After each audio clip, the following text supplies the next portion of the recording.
Grâce et paix à toute l'Afrique.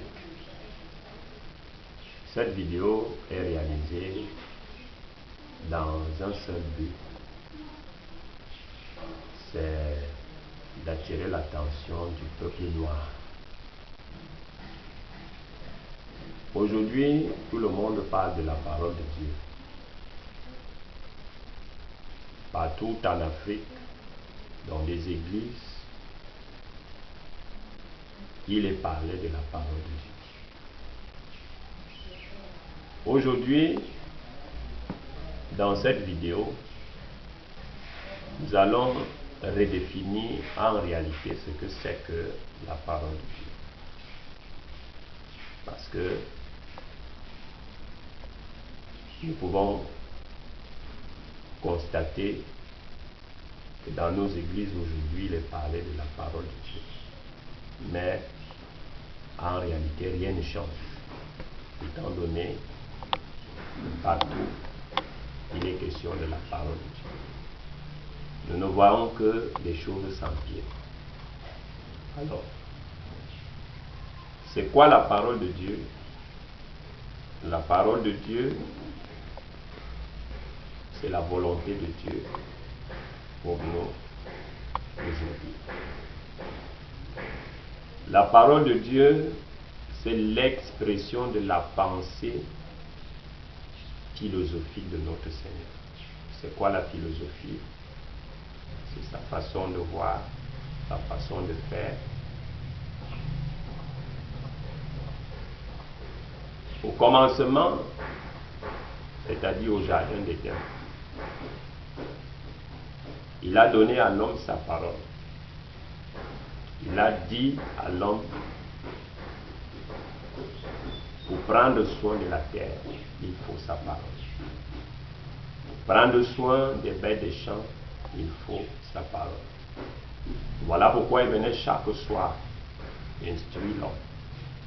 Donc comment est-ce qu'il devait faire le lendemain, de ce qu'il fallait faire et de ce qu'il ne fallait pas faire. Nous voyons dans cette première partie que la pensée de notre Seigneur, sa philosophie est qu'il soit le thème central dans la vie de l'homme sur la terre. Sa volonté parfaite est qu'il soit le guide de l'homme. Nous allons revenir sur un petit point très essentiel qui échappe beaucoup. Les trois répartitions du temps. Beaucoup ne savent pas que le temps a été réparti en trois. Mais nous pouvons ressentir les effets de ces trois répartitions. La première partie, c'est le parfait, c'est-à-dire avant la chute. La volonté parfaite de notre Seigneur étant que l'homme se marie d'une seule femme. L'homme se nourrisse des légumes et des fruits. La volonté parfaite de notre Seigneur étant que l'homme soit guidé par lui. La volonté parfaite de notre Seigneur étant que lui, il instruise l'homme sur toutes les questions d'ordre spirituel, naturel, qui leur fera face. Nous voyons ici qu'après la chute, la volonté parfaite de l'homme, la volonté parfaite de l'homme entre en jeu, c'est-à-dire le oui à l'alliance imparfaite. Nous voyons ici qu'à partir de la chute de l'homme, c'est-à-dire son oui à la nouvelle alliance, celle qui nous amène des problèmes, entraîne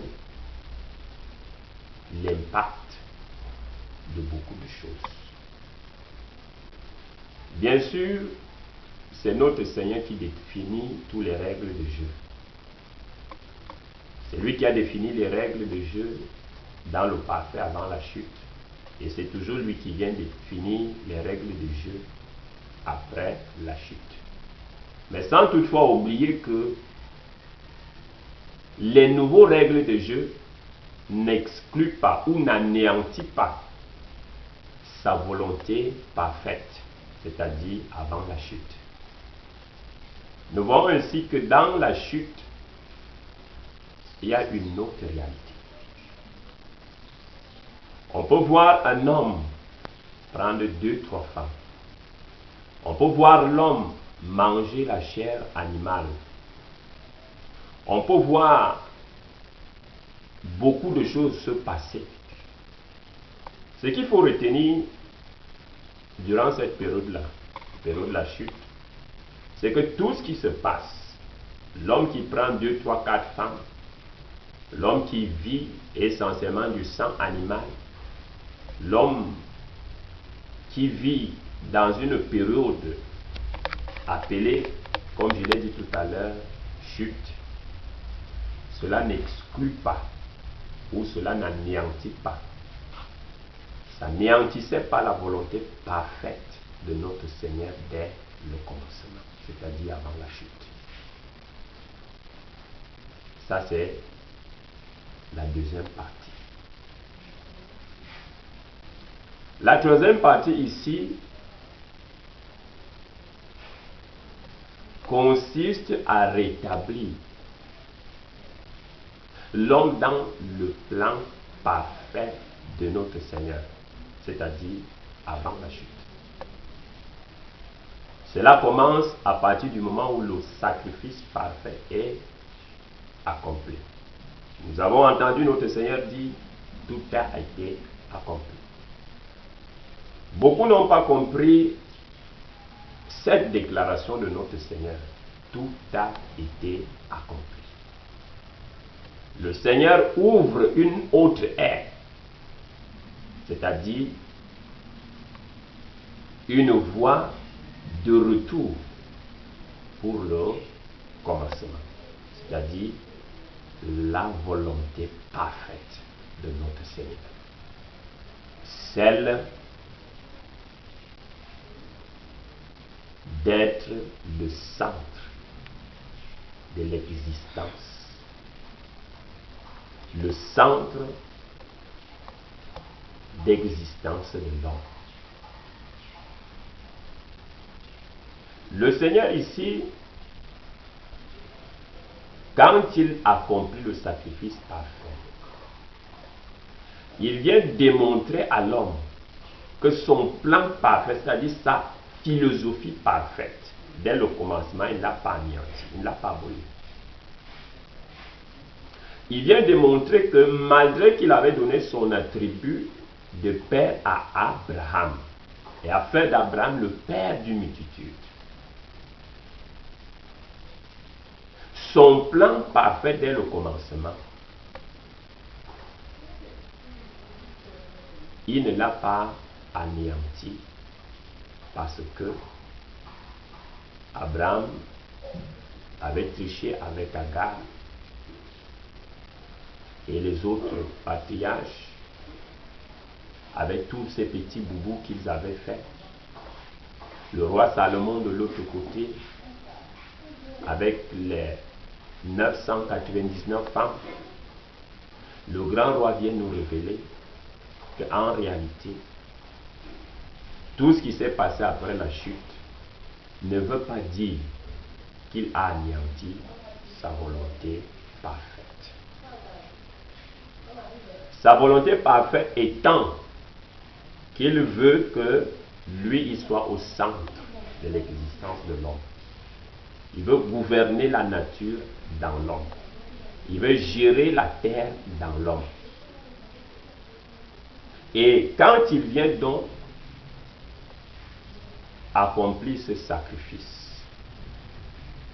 et il déclare que tout a été accompli, il attire l'attention de sa semence parole que de nouveau une route est frayée. De nouveau une route du retour est frayée. Nous allons revenir sur un petit point. Le point de la chute.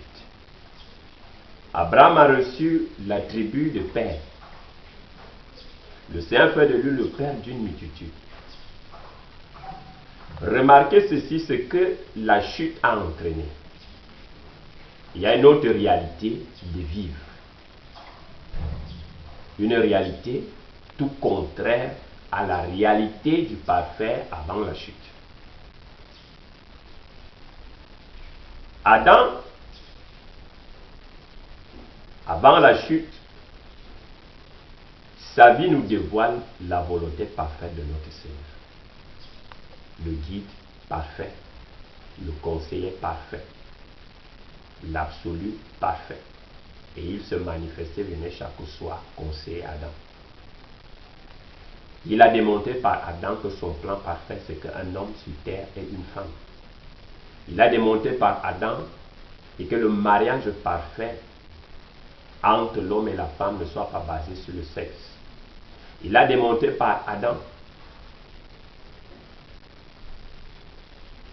que le mariage sur terre entre l'homme et la femme doit être basé sur l'amour.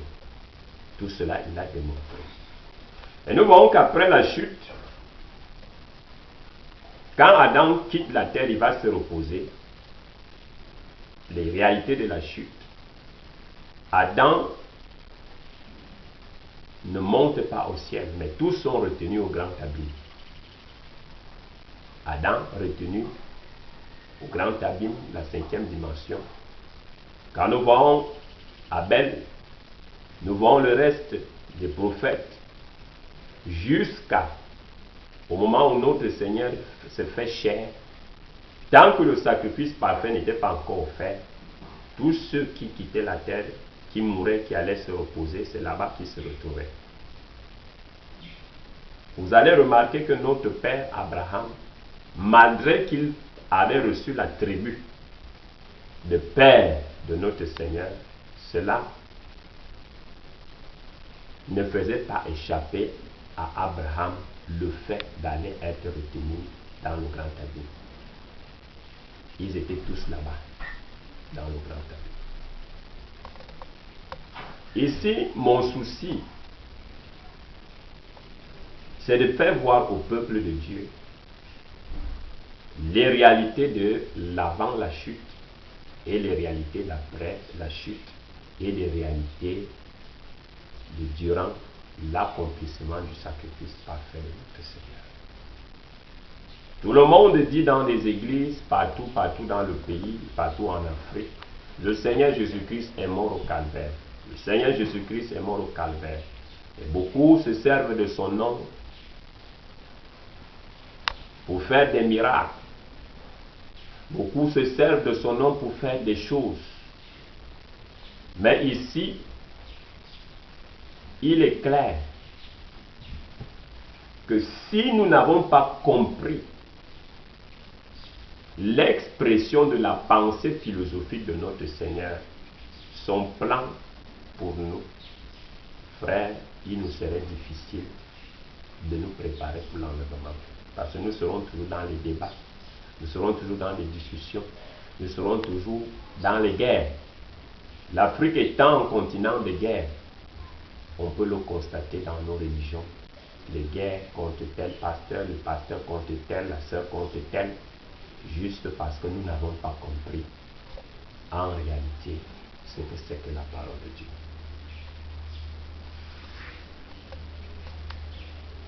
La parole de Dieu a été donnée à l'homme et non la religion. La parole de Dieu, j'ai dit en entrant, c'est la volonté de Dieu. La volonté de notre Seigneur et non la religion. Voilà pourquoi je ne fais qu'attirer l'attention de mes princes et de mes princesses sur ce point. Le Seigneur n'a pas donné la religion à un homme. Le Seigneur n'a pas donné la tradition à un homme. Le Seigneur a donné sa parole aux hommes. C'est ça. Et nous avons défini ici que sa parole, c'est quoi? C'est l'expression de sa philosophie. Il nous révèle sa volonté à une période comme ce qu'il est en train de faire aujourd'hui. Il nous révèle l'impact du sacrifice parfait qu'il a accompli.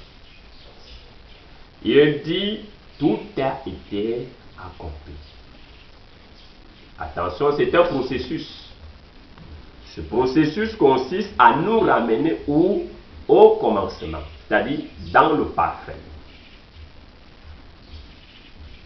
L'homme a une femme, l'homme en harmonie avec la nature, l'homme marchant au-dessus de la religion, l'homme marchant au-dessus de la tradition.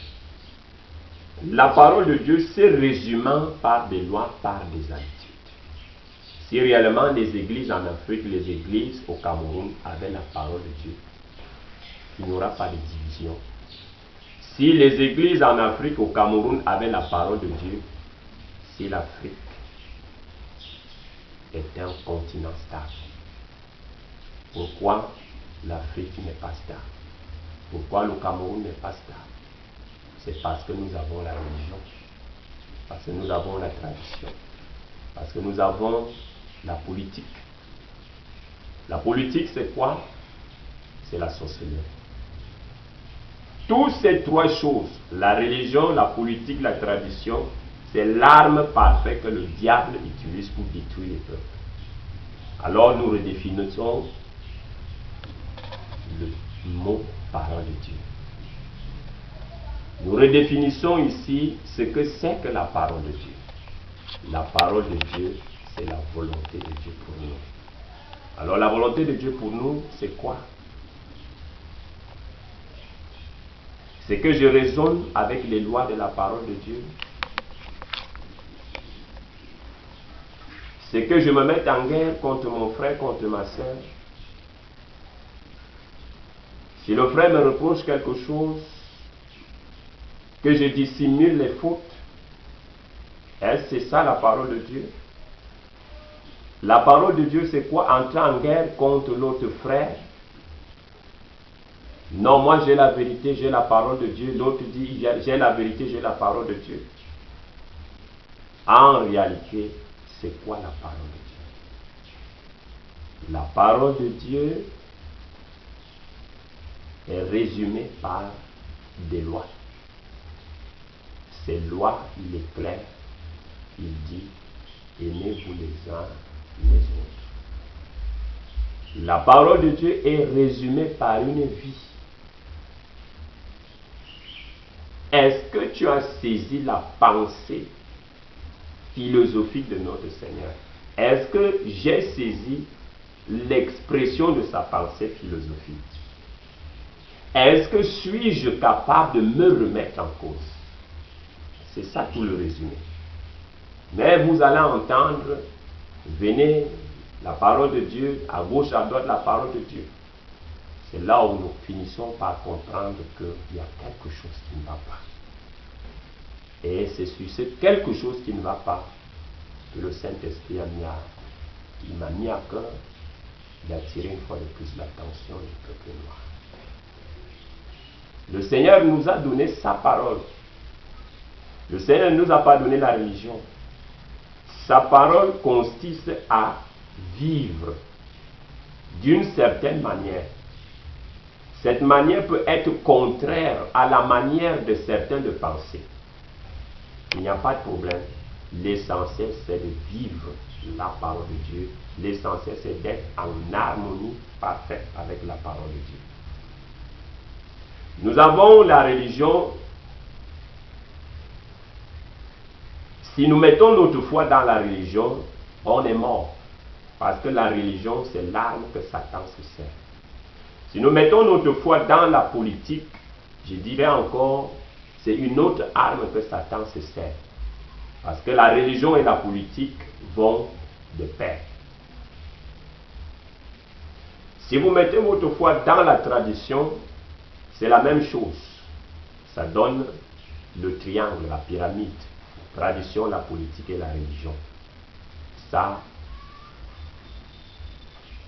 c'est la pyramide de Satan avec un nœud.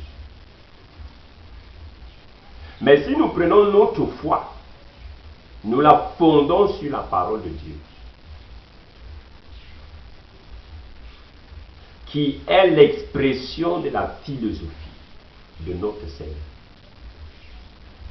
Je vous assure la vérité, il n'y aurait pas de guerre entre frères, entre sœurs. Mais le Seigneur va nous rassembler sur sa table pour nous révéler aujourd'hui sa volonté parfaite. Sa volonté parfaite, ici, c'est qu'il a ouvert la porte de Cham.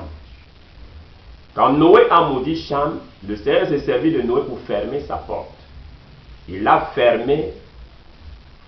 Et aujourd'hui, selon Ésaïe 19, verset 18 à 21, il est venu ouvrir cette porte. Il est venu remettre Cham à sa place.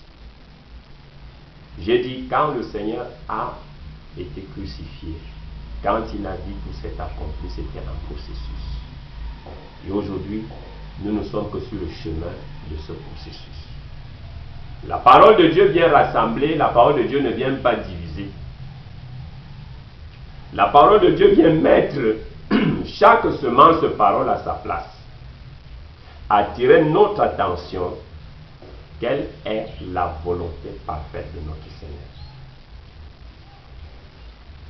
Rentrer dans le bourbier, non. Je vous rappelle qu'il est question de l'enlèvement. L'enlèvement, le Saint-Esprit ne peut pas venir nous enlever tant dans la guerre. Le Saint-Esprit ne peut pas venir nous enlever tant attachés dans la religion. La religion fait beaucoup de mal à notre pays. La religion fait beaucoup de mal à notre continent. Le Seigneur est venu nous révéler ça par sa volonté parfaite aujourd'hui. Il dit qu'il a ouvert la porte du champ. À un certain moment donné, certains panafricains ont attiré notre attention que la Bible est une mauvaise chose. Je ne leur donne pas tort, dans un sens, parce que quand vous ne maîtrisez pas un domaine, il est normal que vous critiquiez, que vous remettez le domaine en cause. Mais je vais leur dire quelque chose. La même Bible qui parle de la malédiction des champs, la même Bible parle de la restitution des champs. La même Bible qui nous parle qu'à un certain moment donné, le grand roi va restituer Cham. C'est la même Bible qui nous parle de la malédiction de Cham.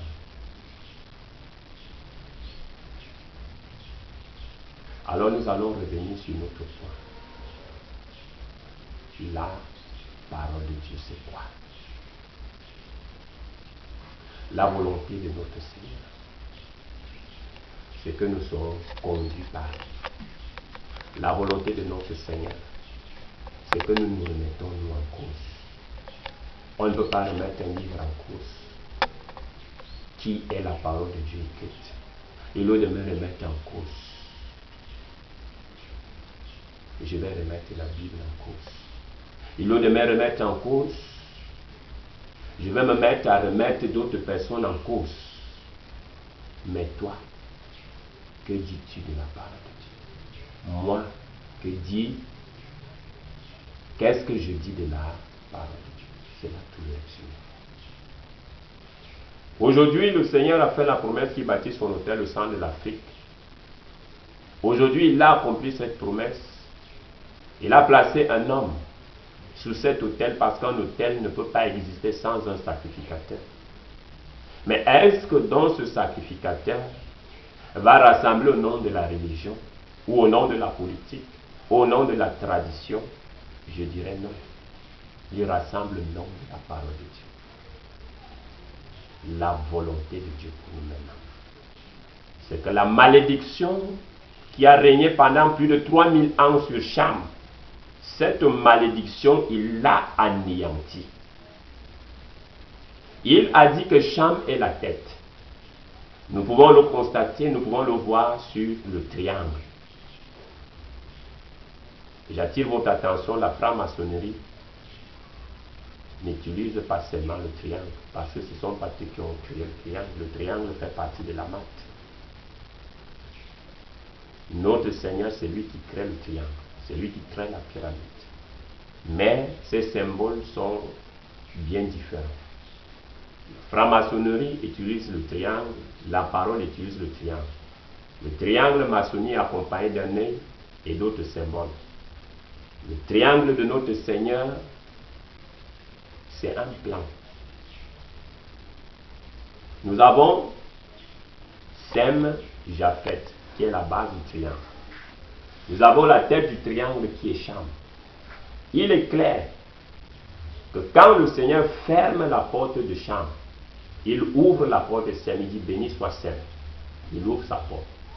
Il dit béni soit Japhet. Il ouvre la porte de Japhet. On a vu les prophètes sortir chez Sem. On a vu les messagers durant les 7 ans de l'Église des Nations chez Japhet. Et quand le Seigneur ferme la porte de Japhet, il vient ouvrir aujourd'hui la porte de Cham. Nous voyons dans le triangle comment c'est positionné. Les deux bases sont Sem, Japhet. Le sommet du triangle, c'est Cham. Pourquoi? Pour attirer notre attention que nous sommes au commencement. Au commencement, l'homme était dirigé par la parole de Dieu. L'homme, avant la chute, vivait la parole de Dieu. L'homme, avant la chute, ne vivait pas au nom de la religion, au nom d'une certaine idéologie, mais il vivait selon la parole de Dieu. Voilà pourquoi le grand roi choisit l'Afrique, le continent noir. Parce qu'il dit, le peuple noir, c'est sa grande économie.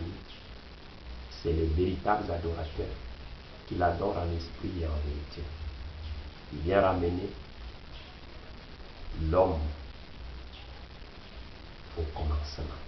Et il passe par l'Afrique. L'Afrique. L'Afrique des guerres. L'Afrique de la magie. L'Afrique de la sorcellerie. L'Afrique de tous les maux. C'est par l'Afrique qu'il se sert pour nous ramener au commencement. C'est par l'Africain qu'il se sert pour conduire le peuple à l'enlèvement. Et on ne peut pas être prêt pour l'enlèvement si nous sommes encore revêtus de tous ces brumes, religions et autres. On doit se regarder en face. On doit nous asseoir, nous serrer la main, écouter le conseil du Saint-Esprit. La volonté de Dieu pour nous aujourd'hui, c'est qu'il a choisi un descendant de Cham. Après plus de 3000 ans que cette porte était fermée, il a choisi un descendant de Cham et il se sert de ce descendant de Cham pour nous révéler l'expression de la pensée philosophique de notre Seigneur. Que le Seigneur vous bénisse. Shalom.